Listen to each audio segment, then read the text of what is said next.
ఇలాంటి రోజు వస్తుందని ఊహించలేదండి. నిజంగా మీడియా మిత్రులకి, ముఖ్యంగా ఇద్దరు అన్నలకి నా క్షమాపణలు.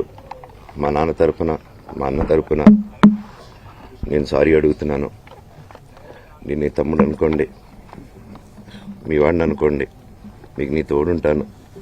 మీకు ఏదున్నా నాకు ఫోన్ చేసేదానికి నేను ఇప్పుడు ఒక్క కాల్ దూరంలోనే ఉంటాను. I will always be there to support you and your family. And I'm sorry, నా కోసం సపోర్ట్ చేసేదానికి వచ్చి మీకు ఇలా జరగడం నాకు చాలా బాధగా ఉంది. నా భార్య పేరు లాగుతున్నారు, 7 నెలల కూతురు పేరు లాగుతున్నారు. నేనేం అడగలేదు, సొంత కాళ్ళ మీద పనిచేస్తున్నాను. మా ఆవిడ కూడా వాళ్ళ ఇంటి వైపు ఏ డబ్బు తీసుకురాలేదు, వాళ్ళ ఇంట్లోనూ డబ్బు అడగలేదు, నేను అడగలేదు, ఆస్తి అడగలేదు. మా ఆవిడ 7 నెలలు గర్భవతిగా ఉన్నప్పుడు తనకి 7 నెలలు ఉన్నప్పుడు మా అంకుల్ వాళ్ళు ప్రతి ఒక్కరూ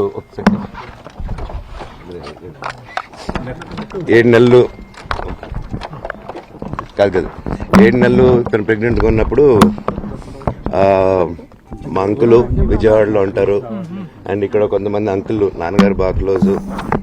మనోజ్, నువ్వు ఎన్నో సంవత్సరాలు ఇంటి బయటగా ఉన్నావు, నీ సొంతంగా ఉన్నావు. మీ నాన్నగారు అమ్మగారు ఒకరే ఉన్నారు.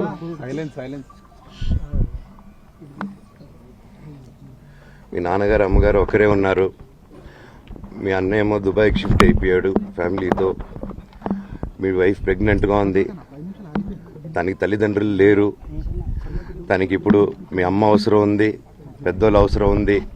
నువ్వు అక్కడే ఎలా చూసుకుంటావు అంటే, నాకు ఆ రోజు మా భార్య కూడా ఒకసారి వాళ్ళు అన్నీ చెప్తున్నారు కదా, ఎందుకండి ఒకసారి వినండి అంటే, సరేమ్మా నీకోసం వస్తాను అని చెప్పి మళ్ళీ తిరిగి రావడం జరిగింది.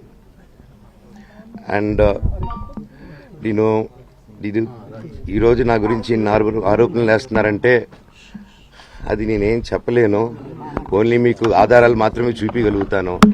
ఇప్పుడు వాళ్ళు చెప్పి నేను చెప్పి ఇది కరెక్ట్ కాదండి. నేను ఎప్పటి నుంచో కూర్చొని మాట్లాడదాం అంటున్నాను. పిల్లలకి లోకల్లో అక్కడ లోకల్లో ఉండేది ఎవరో కాదండి, మా బంధువులే అండి అందరూ.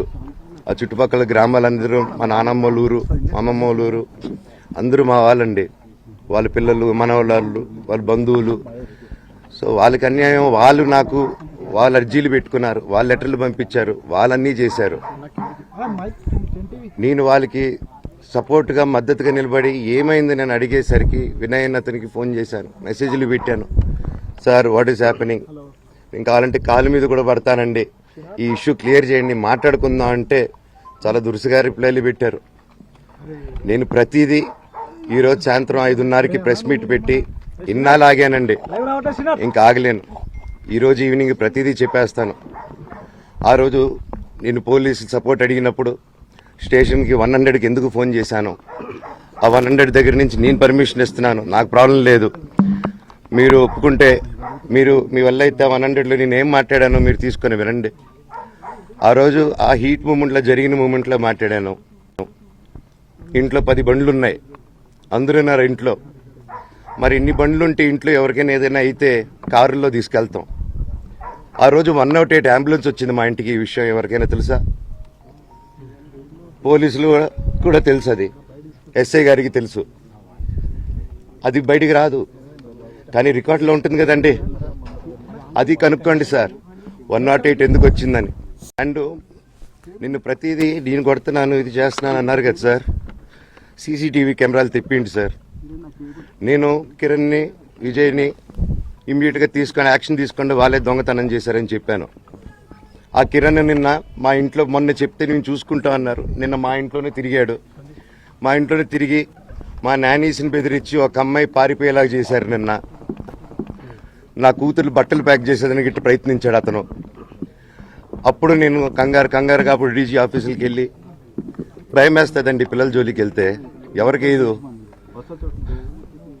నేను అందుకే నాకు మా నాన్న దేవుడండి.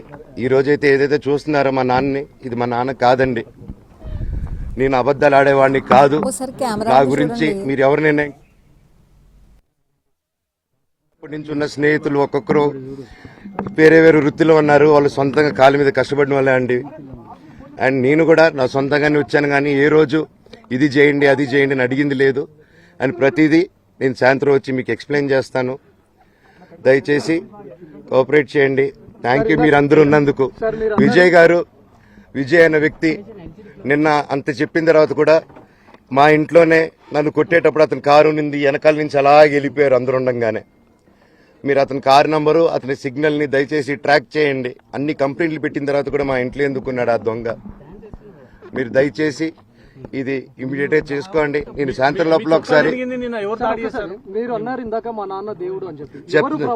చెప్తాను సార్. ఇది మా నాన్న మీ షోల్డర్ మీద గన్ను పెట్టి కాలుస్తున్నారండి, క్లియర్గా కాలుస్తున్నారు. ఆయన నేను పనులు చేసుకుంటూ అన్ని రకరకాలుగా ఉన్నప్పుడు ఆయన బ్రెయిన్ వాష్ చేసుకొని నా వ్యక్తిగత జీవితంలో బయటపెట్టి నన్ను, నా వ్యక్తిగత జీవితం తప్ప అది కూడా నేనేం తప్పు చేయలేదండి. నేను ప్రేమించిన అమ్మాయిని పెళ్లి చేసుకున్నాను, ఆ అమ్మాయి కోసం పోరాడాను. దాంట్లో తప్పేంటంటే నాకు అర్థం కావట్లేదు. అండ్ ఈరోజు వచ్చి 10 మందికి నిలబడినప్పుడు నేను చెడ్డోడిని అయిపోయాను. ఎక్కడ సైన్ పెట్టమంటే పెట్టాను, రమ్మంటే వచ్చాను, పొమ్మంటే పోయాను. ఎన్ని సినిమాలు చేయమంటే అన్ని సినిమాలు చేశాను. అన్న కంపెనీల్లో పనిచేశాను, సాంగులు చేశాను, వాళ్ళకి రికార్డింగ్లు చేశాను, ఫైట్ డైరెక్షన్లు చేశాను. ఎంతో గొడ్డులాగా కష్టపడాను, మనసు పూర్తిగా సంతోషంగా చేశాను. నాకు ₹1 అడిగింది లేదు, ఆశించలేదు. నేను దానికోసం నాకు కావాలి నేను పనిచేసిన దానికి కూడా నేను అడగట్లేదు. ఒకటే అడుగుతున్నాను, మీకు నిజం తెలియాలి. అందుకోసమే ఏంట్రా వీడు అన్ని బయట పెడుతున్నాడు అనుకోవచ్చు, కానీ ఈరోజు నాకు భార్య పిల్లలు ఉన్నారండి. ఈరోజు నేను నిలబడకపోతే రేపు నా కొడుకు పెద్దోడైన తర్వాత, కూతురు పెద్ద అయిన తర్వాత వాళ్ళకి నేను సమాధానం చెప్పుకోలేను. నేను దొంగతనం చేసి వేరే వాళ్ళు కడుపులు కొట్టి పిల్లల మొహం నేను చూడలేను, ఆ కూడు నా పిల్లలకి పెట్టలేను. మా నాన్న నన్ను అలా పెంచలేదు, మా అమ్మ నన్ను అలా పెంచలేదు. మధ్యలో మా అమ్మ నలిగిపోతుంది. మా అమ్మని హాస్పిటల్లో అడ్మిట్ అయ్యారని చెప్పి నేను అబద్ధాలు ఆడారు. హాస్పిటల్కి వెళ్ళి చెక్ చేయించుకుంది అమ్మ. నువ్వు వెళ్ళిపో ఇంట్లో నుంచి, నువ్వు వెళ్ళిపోతే వీడిని చూసుకుంటావు మేమంటే, మేము మంచిగా మాట్లాడి పంపిస్తాం అంటే నమ్మి ఆవిడ 3 రోజుల నుంచి దడదడగా ఉంటే వెళ్ళమ్మ అంటే. ఏ ఏజీకి వెళ్ళడం వాస్తవం చూపించుకొని ఇమీడియట్గా మా అన్నింటికి వెళ్ళిపోయి అన్నింట్లో పడుకున్నారు. మీకు ప్రతిదీ తెలుస్తుంది. ఈ రోజుల్లో ఏది దాచలేరు. మరి ఇంత క్యారెక్టర్ అసాసినేషను నేను చేయని దానికి చేశారు అని, నా భార్య వచ్చిన తర్వాత నేను చెడ్డోడినయ్యానని, అదే వాళ్ళ తల్లిదండ్రులు ఉండుంటే గమ్మునుంటారా అండి? ఈరోజు నేను గమ్మునుంటే ఎలా అండి? తనకి తల్లి అయినా తండ్రి అయినా అన్నీ నేనే అండి. ఈరోజు తను వాళ్ళ ఇంట్లో ఆధారపడదు, నేను మా ఇంట్లో ఆధారపడను. నేను నా సినిమాలు చేసుకుంటున్నాను. తను సొంతంగా ఒక టాయ్ కంపెనీ పెట్టుకుంది.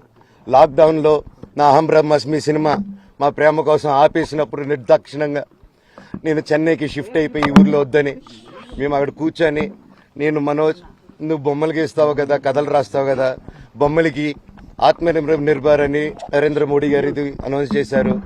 ఈ బొమ్మలు నీకు బొమ్మలు ఇష్టం, పిల్లలు ఉన్నారు, మనమే క్రియేట్ చేద్దాం బొమ్మలు అంటే, లాక్డౌన్లో నేను డ్రాయింగ్లు చేసి కథలు రాసుకొని నా ఫ్రెండ్స్ దగ్గర కొంచెం అప్పులు చేసుకొని మేమే పెట్టుబడులు పెట్టుకుంటూ, నా ఫ్రెండ్స్ కూడా పెద్ద కష్టపడి వచ్చిన వాళ్ళండి, వాళ్ళకున్న కొంతలో నాకు పంచుకుంటూ మమ్మల్ని కాపాడుకుంటూ ఒకరినొకరు కాపాడుకుంటూ నిలబడి ఈరోజు మనీని నిలదొక్కున్నామండి. నేను నా భార్య, తను కష్టపడుతుంది.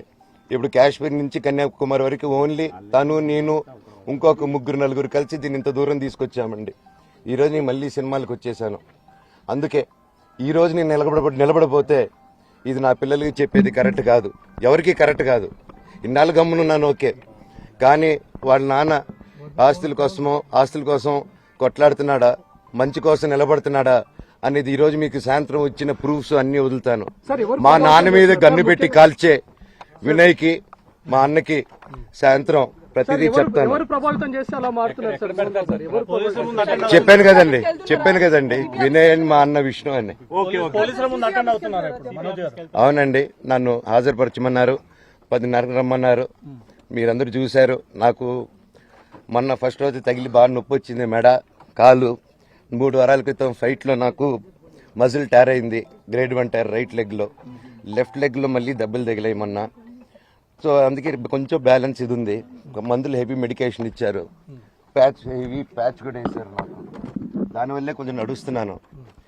అండ్ ఇప్పుడు అందుకే రిక్వెస్ట్ చేసుకుని, సార్ నాకు కొంచెం టైం ఇవ్వండి, పాప ఉంది, సెటిల్ చేసుకొని నేను వస్తాను సార్, కొంచెం సెట్ చేసుకొని అని పోలీసులు గారికి రిక్వెస్ట్ చేసుకొని ఇప్పుడు బయలుదేరుతున్నాను. మీ నాన్నగారు నిన్న ఒక ఆడియో రిలీజ్ చేశారు, అందులో చెప్తున్నారు మనోజ్ మద్యానికి సార్ దాని గురించే సార్ చెప్పాను. ఏమంటారు, మద్యానికి బానిసై ఇలా ప్రవర్తిస్తున్నాడు, అందుకే నేను మనోజ్ విషయంలో సీరియస్ గా ఉన్నాను అని చెప్తున్నాడు. సార్ మద్యానికి బానిసై ఎవరిని కొట్టాను సార్? నా పిల్లల్ని కొట్టానా, నా భార్యను కొట్టానా, మా అమ్మని కొట్టానా, మా నాన్నని కొట్టానా? ఇవన్నీ నీ మద్యానికి బ్యాలెన్స్ అందరినీ కొడుతున్నాను, పొన్నాలు కొడుతుంటే సీసీటీవీలు తెప్పిండి సార్. అది దొంగతనం చేసింది నేను కాదు సార్, అది తెప్పిండి సార్ అంతా. అప్పుడు మాట్లాడదాం సార్, మనోజా ఎవరా అని చెప్తానండి. నాకు ఇంకా కొంచెం క్లారిటీ రావాలి. కమిషన్ ఆఫీస్కి వెళ్తాను, వాళ్ళని కలుస్తాను, రిక్వెస్ట్ చేసుకుంటాను, మాట్లాడుకొని వాళ్ళు ఏం చెప్తారు. 5:30కి మాట్లాడతానన్న. థ్యాంక్స్ రంజిత్ అన్న, ఇంకా అన్న, సారీ అన్న, సూర్యం అన్న, సారీ అన్న. ప్రస్తుతం చూస్తున్నాం మనోజ్ భావోద్వేగానికి గురవుతా ఉన్నారు. ముఖ్యంగా తన పైన జరిగింది. అండ్ ఇలాంటి రోజు వస్తుందని ఊహించలేదండి. నిజంగా మీడియా మిత్రులకి, ముఖ్యంగా 2 అన్నలకి